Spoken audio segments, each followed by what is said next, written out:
नमस्कार, स्वागत है आप सभी का मध्य प्रदेश और छत्तीसगढ़ की खबरों में। मैं आपके साथ निकिता कश्यप। बुलेटिन की शुरुआत करते हैं इस वक्त की हेडलाइंस के साथ।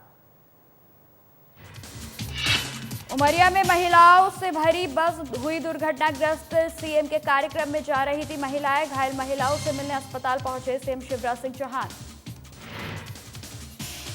भोपाल में गृह मंत्री नरोत्तम मिश्रा ने साधा सीएम ममता पर निशाना। फिल्म द केरला स्टोरी को लेकर कसा तंज, कहा एक फिल्म बदलाव ला सकती है दीदी।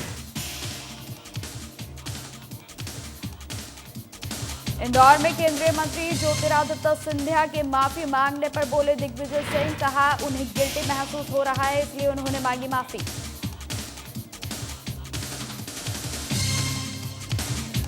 जगदलपुर के कुलगाम में किया गया मधे मेले का आयोजन। कार्यक्रम में जगदलपुर विधायक ने की शिरकत। विधायक ने की तेलगीन माता की पूजा अर्चना।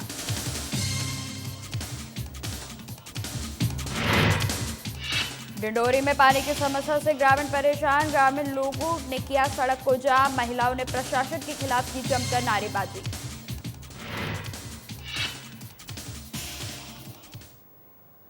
बुलेटिन की शुरुआत करते हैं। खबर उमरिया से है, जहां जिले के ग्राम पंचायत धनोरा में आयोजित लाडली बहना सम्मेलन में प्रदेश के मुख्यमंत्री शिवराज सिंह चौहान और महामहिम राज्यपाल शामिल होने पहुंचे रहे थे। इस दौरान कार्यक्रम में अधिक से अधिक भीड़ जुटाने के प्रयास में महिलाओं को बसों में भर कर लाया जा रहा था, जो जिला मुख्यालय के घघरी नाका स्थित नेशनल हाईवे ओवरब्रिज में दुर्घटनाग्रस्त हो गई। आपको बता दें, वहीं इस हादसे में 3 महिलाओं की मौके पर ही मौत हो गई है। वहीं बस सवार लगभग 1 दर्जन से ज्यादा लोग घायल बताए जा रहे हैं, जिनका अस्पताल जारी है। वहीं हादसे की खबर मिलते ही सीएम शिवराज सिंह चौहान भी घायलों से मिलने अस्पताल पहुंचे हैं।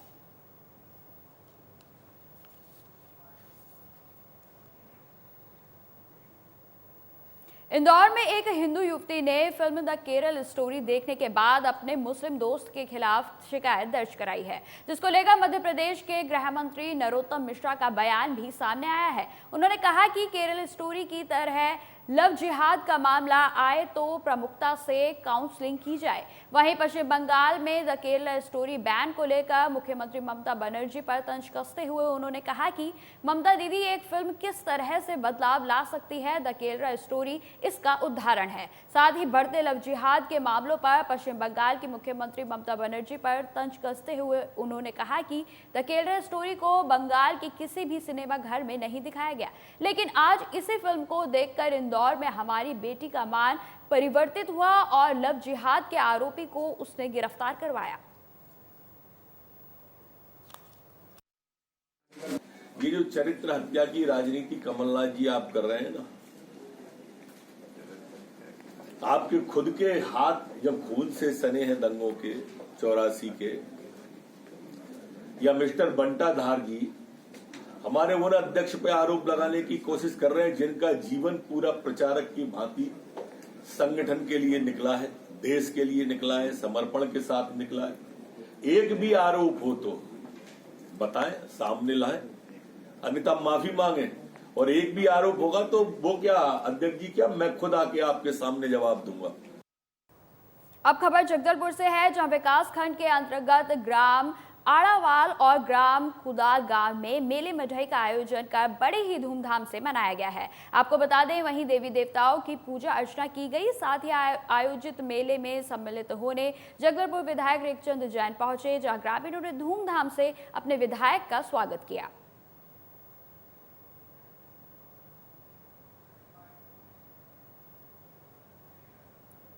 खबर सीहोर से है, जहां मुख्यमंत्री शिवराज सिंह चौहान की तरफ से मुख्यमंत्री निवास के अनाधिकृत कॉलोनियों का नियमितीकरण और वितरण कार्यक्रम को सीहोर में वर्चुअल तरीके से सुना गया, जिसमें नगरपालिका ने 67 कॉलोनियों को वैध बताया। इस अवसर पर नगरपालिका अध्यक्ष प्रिंस राठौर, विधायक सुदेश साय सहित समस्त पार्षद और नगरपालिका परिषद के अधिकारी भी मौजूद रहे।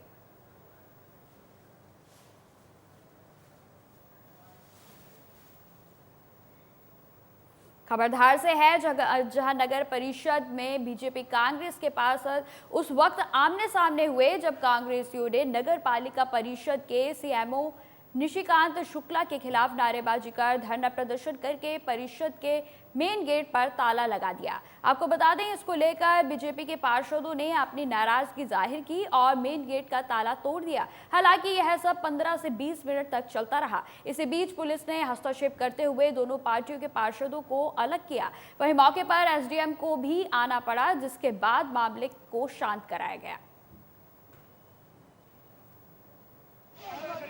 देखिए, इसका कोई विवरण जो है विशेष संज्ञान में नहीं है। मैं लगभग 1:45 बजे के आसपास जो है यहाँ से नगर पालिका से कलेक्ट्रेट जाने के लिए निकला। इस बीच में मुझे ज्ञात हुआ कि कुछ व्यक्ति जो हैं वो नगर पालिका में हल्ला कर रहे हैं और नगर पालिका के कर्मचारियों को डरा धमका रहे हैं और बाद में उन लोगों ने जो है मुख्य द्वार पे ताला लगा दिया।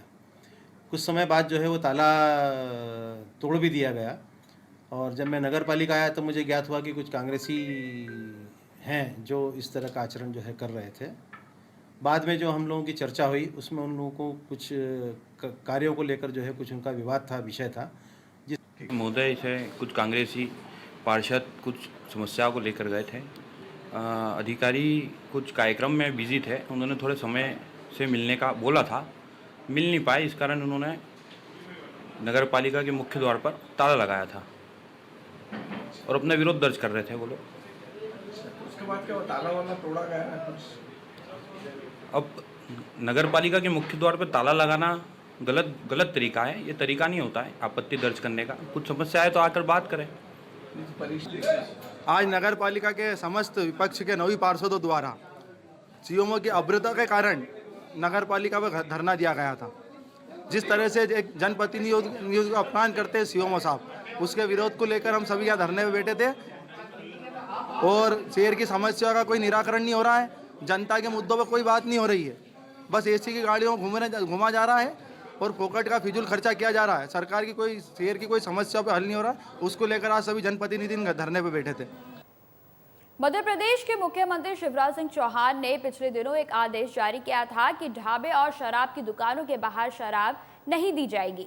वहीं मुख्यमंत्री के आदेश की धज्जियां उड़ाते हुए ढाबों के अंदर और शराब की दुकानों के बाहर शराब परोसी जा रही है, जिसका वीडियो सोशल मीडिया पर भी वायरल हो रहा है। वहीं पूरे मामले में एडिशनल पुलिस कमिश्नर ने संज्ञान लेते हुए कार्रवाई करने की बात कही है। जी हाँ, ये बिल्कुल जो वैधानिक प्रावधान है, यदि उसका उल्लंघन किसी भी दशा में होगा तो जो समुचित कानूनी कार्रवाई इसमें की जा रही है, इसको और अधिक तत्परतापूर्वक करने का प्रयास है ताकि जन सामान्य का जो जीवन है वो सुचारू चलता है। सर, किस तरह के निर्देश दिए गए हैं पबों को लेकर के और देर रात तक? इसमें ज़ीरो टॉलरेंस है। अगर टाइम का वायलेशन होता है या ड्रंकन ड्राइविंग के केसेस हैं या ध्वनि प्रदूषण के हैं या अन्य किसी प्रकार का भी यदि कोई उल्लंघन करता है तो उस पर ज़ीरो टॉलरेंस है। सभी थाना प्रभारी उसमें तत्परतापूर्वक करें। खबर बालाघाट से है, जहां पूर्व नपा अध्यक्ष अनुभा मुंजारे भोपाल में पूर्व सीएम कमलनाथ के सामने कांग्रेस की सदस्यता ग्रहण करके पहुंची हैं। इस दौरान उनके समर्थकों और कांग्रेसियों द्वारा भव्य स्वागत किया गया और ऐतिहासिक रैली निकाली गई। आपको बता दें कि अनुभा मुंजारे के कांग्रेस में शामिल होने से कांग्रेसियों में जमकर उत्साह भी देखा जा रहा है और बालाघाट की 6 विधानसभाओं में इसका असर पड़ना भी लाजमी माना जा रहा है। बता दें कि कांग्रेस के लिए बालाघाट विधानसभा सीट पिछले 2 दशकों से चुनौती बनी हुई थी, लेकिन अब कांग्रेसी दावा कर रहे हैं कि वे इस बार बालाघाट जिले की पूरी 6 विधानसभा सीट जीतकर पूर्व सीएम कमलनाथ की झोली में डाल देंगे। हालांकि अभी बालाघाट जिले की 6 विधानसभा सीटों में 3 पर कांग्रेस, 2 पर बीजेपी और 1 पर निर्दलीय का कब्जा है। लेकिन अनुभव मुंजारे के कांग्रेस में शामिल होने के बाद आम जनमानस भी इसे कांग्रेस का एक बड़ा और बेहतर फैसला मान रहे हैं। तो हमारे बालाघाट विधानसभा क्षेत्र की और बालाघाट जिले की सम्मानीय जनता का हृदय से आभार प्रदर्शन करती हूँ, जिन्होंने इतनी गर्मजोशी से, उत्साह से, उमंग से और एक परिवर्तन की लहर में चलते हुए मेरा और मेरे साथियों का सबका हार्दिक अभिनंदन किया नगर प्रवेश में करने पर। और कांग्रेस पार्टी की 21 तारीख को जो मैंने सदस्यता ली प्रदेश के पूर्व मुख्यमंत्री और प्रदेश अध्यक्ष माननीय कमलनाथ जी के द्वारा, और मेरे पुत्र शांतनु मुंजारे ने सदस्यता ली और उसके बाद आज मेरा बालाघाट शहर में आना हुआ है। और जो अभूतपूर्व स्वागत आप सब ने जो किया है, मैं उसके लिए हृदय से आपका आभार व्यक्त करती हूँ। और मैं इतना ही कहना चाहती हूँ कि मैं कांग्रेस पार्टी की सदस्य हूँ, एक कार्यकर्ता हूँ। प्राप्त होंगी आज आप देख रहे हो ये जितने भी भीड़ आई है, ये बिना बुलाए हुई आई है, कोई खरीदी हुई और कोई बुलाई हुई वो नहीं है। ये अपने मन से दिल से पूरे कार्यकर्ता निकल के आ रहे हैं और बहुत ही जोश से अनुभव मुजारे जी का स्वागत कर रहे हैं और हमारे मुख्यमंत्री पूर्व मुख्यमंत्री कमलनाथ जी का हाथ को मजबूत कर रही है आज अनुभव मुजारे जी और पूरी कांग्रेस और पूरे जो आज यहाँ की जनता है बहुत दिल से उनका स्वागत कर रही है और हम भी उनका बहुत दिल से स्वागत कर रहे हैं। अब खबर धार से है, जहां जिले में चोर लुटेरे गिरोह का आतंक खत्म होने का ही नाम नहीं ले रहा है। आए दिन चोरी, लूट, डकैती की घटनाएं सामने आ रही हैं। वहीं बीती रात ग्राम सुल्तानपुर के एक घर में लूटपाट की नियत से आए तकरीबन 10 लोग घर में घुस गए। इस दौरान घर के बाहर सोए हुए लोगों की आंखें खुली तो उन्होंने लुटेरों पर पत्थरबाजी शुरू कर दी, जिससे आसपास के घरों के लोग भी जाग गए। वहीं लुटेरों ने भी पत्थरबाजी शुरू की। इस दौरान 2 से 3 लोगों को चोट आई। वहीं परिवार ने थाने में रिपोर्ट दर्ज करवाई है, जिसके बाद पुलिस बदमाशों की धरपकड़ में जुट गई है। इधर लगातार बढ़ती चोरी, लूट, डकैती जैसी वारदातों के चलते लोगों में भय देखा जा रहा है और इतनी घटनाओं के बावजूद आरोपियों के अभी तक नहीं पकड़े जाने पर पुलिस प्रशासन पर सवालिया निशान खड़े हो रहे हैं। आपको चुराए 8-9 लोगों वो यहाँ पे पीछे चुपके आए और यहाँ पास में आके इन्होंने एकदम पत्थर मारना चालू करे हमारे पास। हम बाहर सोए थे और पत्थर मारते मारते इन लोगों ने घर से मतलब छुपने की कोशिश करी तो हम लोगों ने फिर आमना सामना करा इन लोगों से। हमको लगी भी है कि ये मेरी मम्मी को लगी है, मेरी घरवाली को लगी है। 1:30 बजे की बात है ये। 2:20 पे आए थे चोर रात को। इंदौर में एक बार फिर लव जिहाद से जुड़ा मामला सामने आया है। आपको बता दें, जहां नर्सिंग कॉलेज में पढ़ने वाली एक युवती ने शिकायत दर्ज कराई है कि उसी के साथ पढ़ने वाले एक युवक से उसका प्रेम प्रसंग चल रहा था, जो खुद को दूसरे धर्म का बता रहा था। वहीं आरोपी अपना नाम बदलकर पीड़िता से शादी करना चाहता था और शादी के चलते युवती पर धर्म परिवर्तन का दबाव भी बना रहा था। पीड़ित युवती की शिकायत के आधार पर पुलिस ने आरोपी की तलाश भी शुरू कर दी है। आज़ाद नगर पर शिकायती आवेदन आया है जिसमें एक लड़की द्वारा आवेदन प्रस्तुत किया गया, जिसमें एक कॉलेज में पढ़ने वाली लड़की द्वारा उसको ये आश्वस्त किया गया कि उससे शादी करेगा, लेकिन उस बात को लेकर उसने शिकायत की है। अभी इसकी जांच चल रही है। सर, किस तरह का धर्म परिवर्तन का मामला है? अभी ये इसका आवेदन पर जांच चल रही है और थाना प्रभारी को भी निर्देशित किया गया है। इस पर संपूर्ण प्रकरण पर जांच कर निष्कर्ष पर पहुंचेंगे।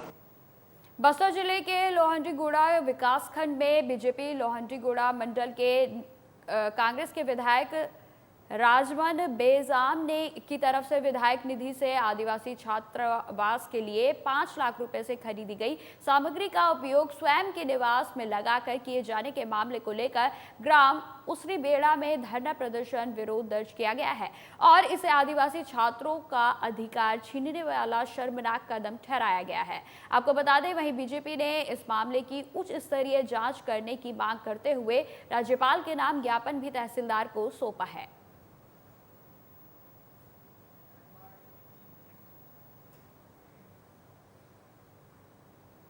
खबर रायगढ़ से है, जहां धनागार में अवैध फ्लाइंग ऐश डंपिंग को लेकर गांव वालों के साथ एसडीएम की बैठक हुई। वहीं मीडिया से बात करते हुए बीजेपी नेता नरेश पटेल ने बताया कि इसकी सूचना पहले भी दे चुके हैं। वहीं एसडीएम ने बताया कि हम सभी ट्रांसपोर्ट से मीटिंग कर जल्द ही इसका समाधान करेंगे। साथ ही कहा कि इसको लेकर कलेक्टर ने भी सख्त निर्देश दिए हैं कि अवैध फ्लाइंग ऐश डंपिंग पर कड़ी से कड़ी कार्रवाई की जाए। गांव के निवासियों का ये शिकायत है लंबे समय से है कि एनएच पे होने के कारण यहाँ पर मौका देख करके कुछ फ्लाई ऐश जो ट्रांसपोर्टर्स हैं उनके द्वारा अवैध रूप से फ्लाई ऐश यहाँ पर छोड़ दिया जाता है और फिर वो अपना उसके कारण कई प्रकार के न्यूसेंस होते हैं। फ्लाई ऐश से जो है जो खेत है, खेती की ज़मीन भी जो है वो उसकी उर्वरक क्षमता ख़त्म हो जाती है और मतलब उसके कारण जो धूल उड़ती है फ्लाई ऐश की, उसके कारण वाहन चलाने में भी दुर्घटना आने की संभावना होती है और लॉजिकल कंप्लेंट्स हैं उनके द्वारा, तो उनके द्वारा इसको लेकर के अवगत कराया गया है और एक्शन की मांग की गई है कि इस पर प्रशासन जो है और इस पे मैं ये बताना चाहता हूँ कि ज़िले में ऑलरेडी एक समिति इसको लेकर के गठित है और आदरणीय कलेक्टर सर के इस पे ऑलरेडी निर्देश हैं कि इस पे सख्त कार्रवाई होनी चाहिए। यहाँ पे फ्लाई ऐश का अवैध डंपिंग, लाखों ट्रिप और पर्टिकुलर एक धनागर के एरिया पे नहीं, लगभग खरसिया से लेके आप रायगढ़ अमली भुना तक पहुँचेंगे तो फ्लाई ऐश का अवैध डंपिंग है यहाँ पे। और सबसे बड़े दुर्भाग्य की बात यह है कि जितने भी अवैध ये फ्लाई ऐश का डंप कर रहे हैं, जो ठेकेदार हैं, वो सब माननीय मंत्री महोदय या तो रिश्तेदार हैं, उनके नवरत्न कार्यकर्ता हैं। उनके साथ पे, उनके सहमति पे यहाँ पे अवैध फ्लाई ऐश का डंपिंग हो रहा है। इसके पीछे क्या है कि चोरी चमारी, अवैध प्लाटिंग, सारे खेल हो रहे हैं। और मैं तो इस बात को स्पष्ट तौर पे माननीय मंत्री महोदय पे ब्लेम लगाते हुए कहूँगा कि उनके सह पे, उनकी सहमति पे, उनके कार्यकर्ताओं के द्वारा, उनके अपनों के द्वारा ये सब खेल हो रहे हैं यहाँ पे। खबर बिलासपुर के बंदवापारा से है, जहां इमली भाटा में बदमाशों से परेशान औरतों ने मोहल्ले वासियों के साथ भारी संख्या में एसपी कार्यालय पहुंची। आपको बता दें, ग्रामीण महिलाओं ने एसपी को ज्ञापन सौंपकर बदमाशों के खिलाफ कड़ी कार्रवाई की मांग की है। महिलाओं का कहना है कि आए दिन शराब पीकर बदमाश मोहल्ले में आतंक मचा रहे हैं। अब इस शराब, नशा और लड़ाई से सभी रहवासी परेशान हैं। बात बात में लड़ाई झगड़ा और जान से मारने की धमकियां लगातार मोहल्ले वासियों को देते रहते हैं। इसी को लेकर महिलाओं ने ज्ञापन सौंपकर कार्रवाई की मांग की है। बच्चा मन घर में रही, ओकर बाद में थोड़ा खाना वाना खा के मंदिर में गई है, तहाँ उमन मारे के चक्कर में रही है। मैं तब या धर रही से, टंगिया धर रही से, चाकू धर रही से और फिर लाठी भी धर रखे रही से। कौन लोग हैं जो लोग हथियार लेकर आए? पड़ोस के लोग हैं। पड़ोसी है, पड़ोसी है आकाश मीरी, गोलू मीरी और रघु। क्यों मारना चाहते? उन लोग पता नहीं सर, पहले से दुश्मनी करे हैं कि क्या करें पता नहीं। और नए बच्चे को मार दिए, दूसरे बच्चे को मार दिए। जो पहले दुश्मनी था ना, पहले पुराना वाला, उसमें छोटे छोटे नाबालिग बच्चे को भी मार दिए। गए तो इसको भी मार दिए और मेरे को भी मार दिए। मेरे दोनों बच्चे अभी एडमिट, तीनों बच्चे एडमिट है सर, वो फोटो भी लेके आए। खबर बिलासपुर से है, जहां चोरी का अनोखा मामला सामने आया है, जिसने आम जन के साथ साथ पुलिस तक को हैरान और परेशान कर दिया है। मिली जानकारी के मुताबिक कुछ दिनों पहले एक पार्थी ने अपने मकान से सोने की चैन और 20,000 रुपए नकदी चोरी की शिकायत थाने में दर्ज कराई थी। पुलिस ने जब इस मामले की तफ्तीश कर आरोपियों की पतासाजी की तो उनके पास से सोने की चैन के साथ करीब 41 लाख रुपए नकदी भी बरामद हुई। पुलिस जब पूरे मामले की तह तक पहुंची तो पता चला कि इस पूरी वारदात के मास्टरमाइंड कोई शातिर और आदतन अपराधी नहीं बल्कि पार्थियों की बहन ही है, जिसने अपने एक अन्य साथी के साथ मिलकर इस पूरे घटना को अंजाम देने का प्लान बनाया था। पुलिस इस मामले में पार्थिया की मास्टरमाइंड बहन और उसके साथी सहित 7 आरोपियों को गिरफ्तार किया है, जबकि 2 फरार आरोपियों की तलाश जो है लगातार पुलिस कर रही है। एक मामला भी कुछ दिन पहले चोरी का सामने आया था, जिसमें अभिषेक नगर में एक महिला ने रिपोर्ट दर्ज कराई थी कि जब वो कहीं बाहर गई थी तो उसके घर से बाहर जाते ही घर में 3 लोग घुसे और कुछ ज्वेलरी और 20,000 रुपये लूट छीन के लेके, चोरी करके लेके चले गए। इसमें मामला दर्ज किया गया। चोरों को फुटेज के आधार पे और इंट के आधार पे जब पकड़ा गया तो उनके पास से एक बड़ी रकम बरामद हुई। बड़ी रकम जब बरामद हुई तो महिला से फिर पूछताछ हुई। उसने कुछ और पैसे का जब नाम लिया तो फिर और इनसे सख्ती से पूछताछ की गई तो पता चला कि कुछ और रकम है। तो लगभग 41 लाख 20,000 रुपये की जब्ती इसमें की गई है। प्रार्थी जिसके घर से चोरी है वो ये बता रही है कि वो पैसा उसका नहीं है। प्रार्थिया की सगी बहन से के साथ मिलकर ये पूरी प्लानिंग की थी। सगी बहन ने टिप दिया था कि उसकी बहन के घर पे बड़े अमाउंट पे पैसा रहता है, तो शिवदीप तिवारी ने इसकी प्लानिंग की। 3 लोगों को पहले हायर किया कि वो लोग चोरी करें और जब वो चोरी करके पकड़े जाए, बड़े सातिराना तरीके से उन्होंने इसकी भी प्लानिंग की कि चोरी करके जब पकड़े जाए तो पैसे को 2 भाग में बांट दिया कि इतना जब्ती 25 लाख दिखा देना, बाकी पैसा इन्होंने बाद में बांटने की बात कही। खबर सारनगढ़ बिलाईगढ़ से है, जहां लगातार अपराध बढ़ता ही जा रहा है। यहां एक के बाद एक हत्या जैसे खौफनाक वारदातें जो है वो होती होती जा रही हैं। आपको बता दें कि इसी कड़ी में एक बार फिर एक सिरफिरे ने नशे में एक शख्स का सर धड़ से अलग कर शव को वाहन में रायगढ़ से अपने गांव सिरसिवा थाना क्षेत्र के गगोरी पहुंच गया और कटे हुए सर को हाथों में लेकर अपनी मां को दिखाते हुए गांव में घूमने लगा। शव और लहूलुहान कटे हुए सिर को इस तरह घुमाता देख ग्रामीणों के पैरों तले जमीन खिसक गई। आनंद फानन में ग्रामीणों ने घटना की जानकारी पुलिस को दी, जहां पुलिस मौके पर पहुंचकर शव को अपने कब्जे में लेकर आरोपी को गिरफ्तार कर लिया गया। फिलहाल पूरी घटना में पुलिस आरोपी से पूछताछ कर रही है।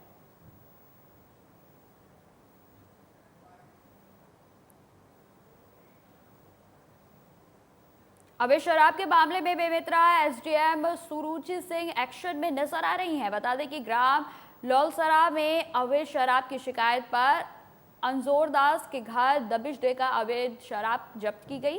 फिलहाल पुलिस ने आरोपी को हिरासत में लेकर मामले की पूछताछ कर आगे की कार्रवाई शुरू कर दी है।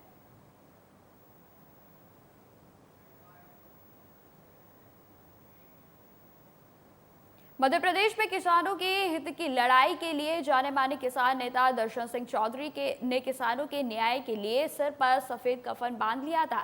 वहीं मध्य प्रदेश की किसान हितैषी सरकार ने उन्हें बीजेपी किसान मोर्चा का प्रदेश अध्यक्ष बना दिया है, जो मध्य प्रदेश सरकार की किसान नीतियों का गुणगान कर रहे हैं। इसको लेकर मीडिया से प्रेस वार्ता की गई, जिसमें सरकार को किसान हितैषी सरकार बताया गया और इस दौरान भारतीय किसान मोर्चा के प्रदेश अध्यक्ष दर्शन सिंह चौधरी मीडिया के जवाब देते हुए नजर आए।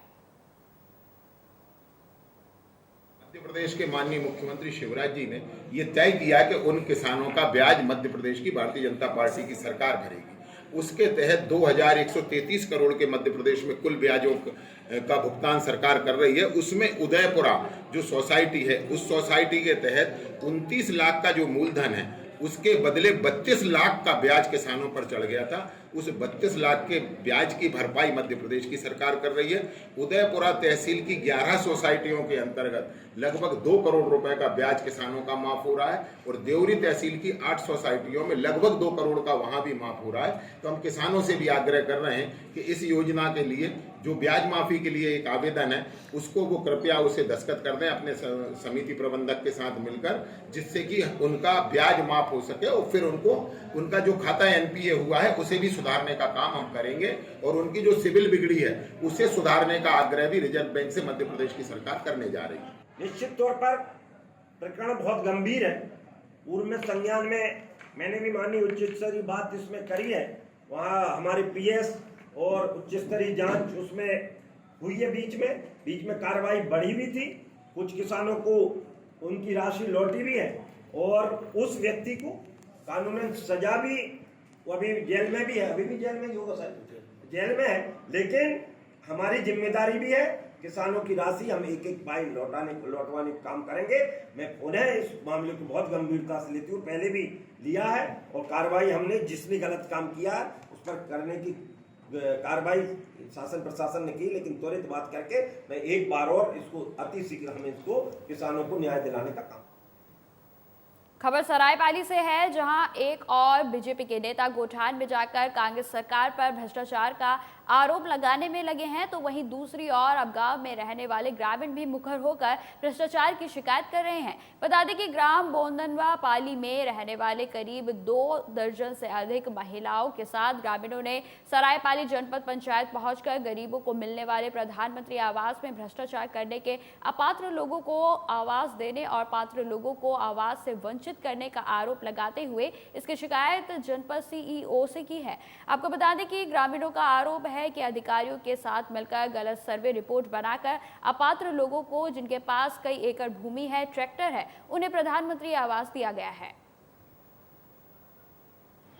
बोंदा नापाली में साधन संपन्न लोगों को प्रधानमंत्री आवास मिल रहा है। जो भूमिहीन है, मजदूर हैं, जिनका स्वयं का आवास नहीं है, उन लोगों को प्रधानमंत्री आवास से वंचित किया गया है। और जिनके पास ट्रैक्टर है, 4 पहिया वाहन है, 5-5, 7-7, 10-10 एकड़ जमीन है, उन लोगों को एक एक परिवार में 2-2, 3-3, जो बाप को, पिता को, पुत्री को इस प्रकार से प्रधानमंत्री आवास दिया जा रहा है और वहाँ के भूमिहीन मजदूरों को वंचित किया जा रहा है।